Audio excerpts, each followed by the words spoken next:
ए भौजी सुनो ना, ए भौजी तनी घुसो गावना गरम होता। अरे बा ई का कहत रहो। अरे बुटेलिया दरवाजा खोल ना रे, हम आइल बनी हम। अरे ई साला कौन आ गइल, चैन से रहू ने कस दे। अरे भाग साला, हम भैंस ना ले जाम जो। रे साला हम भैंस ना हवावे के कहतनी, हम तोर भाई मंगरुआ आइल बनी मंगरुआ, खोल साला। अरे ये भौजी तार भाई नु होंगे हो, जा ना केवड़िया खोल दो। अच्छा बेटा हम मेहरारू के भाई हो गनी, आ तू भातार हो गइल। देखले सपना आउर बाउर, तू ही त भौजी बाड़ू सहाउर। देखले सपना आउर बाउर, तू ही त भौजी बाड़ू सहाउर। लागता अंगनया जोरा में ए भौजी अभी लइका बानी, ए भौजी अभी लइका बानी, धक्के सुताल तनी कोरा में। ए भौजी अभी लइका बानी, धक्के सुताल तनी कोरा में। अरे सारे तू का कहत रहले कि हम मेहरारू के भाई हई? उठ उठ साला जल्दी उठ। ए भैया ए सुना ना, हमार बिया ना होई। अरे सारे तू बिया बिनु भोकड़ा तार हैं? अच्छा तो मत ना करबो, हम भुकरी आ जतनी त जानी हो। मजा तोहर रोतई, अरे ना दादा मजा हमरो भेटाई।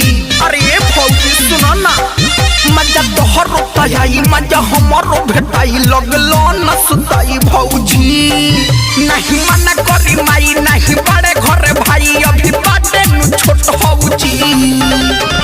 जाए बाजार त पकौड़ी ले आएम, तोके खियाएम हमहू खाएम, भले तोरा के लाम छोरा में। ए भौजी अभी लइका बानी, ए भौजी अभी लइका बानी, धक्के सुताल तनी कोरा में।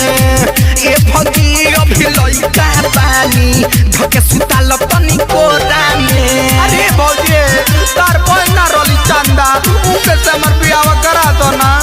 अच्छा साले तो तू पूछा तारा कि लाइन मारा तारा मौगी पर। आ सुन लो सुधा, तू एकरा से दूर रह बुटेलिया से। अरे नानू भयो हम लाइन नहीं खिनु मारत, तोर कसम कहतानी देवर हई भौजाई। अरे तो हम का कर, तारा मरद के भाई तो हमार बन जा। अरे बस देवर हई भौजाई, तारा मरद के भाई, भले ले ली हम पाई भौजी। दुनु का नमक के बाली, तारा उठावा के लाली, अरे किनके दे आयम बिहान भौजी।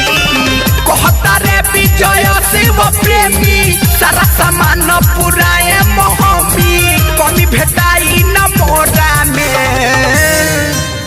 अरे भौजी अभी लइका बानी, ए भौजी अभी लइका बानी, धक्के सुताल तनी कोरा में।